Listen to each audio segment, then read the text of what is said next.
Parable is basically an allegory of us as believers waiting for Jesus to come back.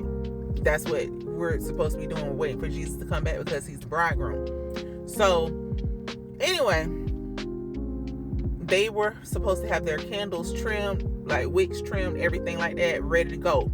Well, they were supposed to have oil in their lamps. The 5 wise virgins had everything prepared. The 5 foolish virgins, they ain't had this stuff prepared. They ain't had no oil in their lamps. They did not have the stuff ready. Well, they hear the trumpets come, doing, and they wake up because it's in the middle of the night. It's unexpected because you just never knew when the bridegroom was gonna come. Jesus, you don't know when he's coming. So they jump up, like telling the wise virgins, like, hey, give us some of your oil so we can. And they said, we don't have enough oil to give you.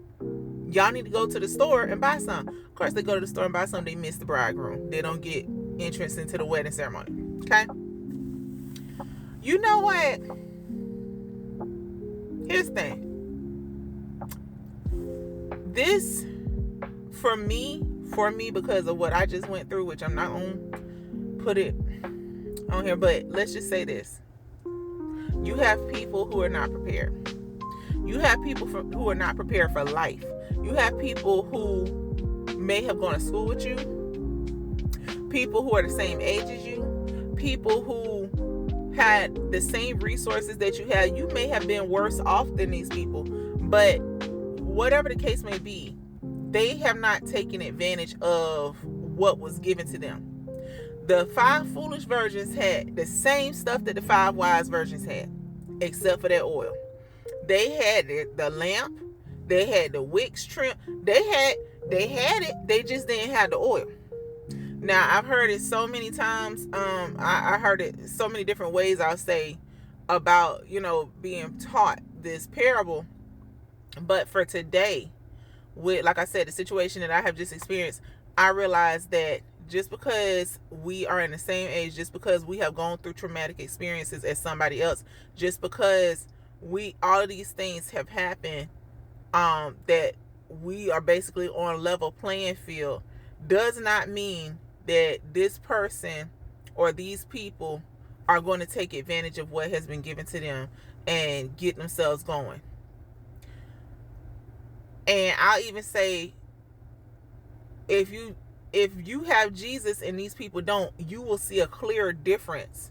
Not that you're better, no, because hey, time and chance happens to everybody. The Bible says that.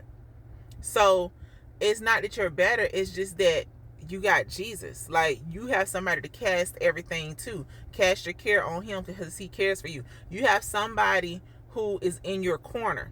And I say all that to say, there are people that you gonna sit there and go, how is it you're living like this, but you had time to get ready? You had time to prepare. Everybody does not use the same opportunities that you have been given. Everybody does not only use their resources wisely. That was a category on the report card when I was in kindergarten and first grade. When I was in elementary school, there was a box that you would get a grade on using your time wisely. Everybody does not use their time wisely. Let me tell y'all something.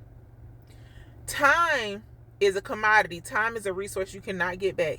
There are some natural resources that you cannot deplete. Okay? But time is a resource that we cannot get back. Use your time wisely. Use your time effectively. The 5 foolish virgins did not use their time wisely. They decided to do other things with their time. They got distracted. They did, they were doing all this other stuff. Use your time wisely. You're going to have times where it's like, I don't feel like doing that today. I don't want to make my content today. I don't want to do this today. And you know what? You're going to miss your opportunity. You're going to miss your opportunity. If you don't use your time wisely, you are going to miss your opportunity. There's somebody I know has not used time wisely, but then tried to use my resources. No. You can't use my resources when you did not use your time wisely, because I'm going to find out that and here's the thing, if you would have just asked, if people would just be straightforward and ask, that's different. You know what I'm saying? But when you try to go and cut corners and do stuff behind my back or whatever to get to the resources instead of just coming straight to me and asking, then that's the problem. That's the problem. So be careful, y'all. You got some people who don't use their time wisely, and then they'll try to come to you and use your time up, telling you their problems when they had the same 24 hours in a day to get stuff done. Y'all have a great day.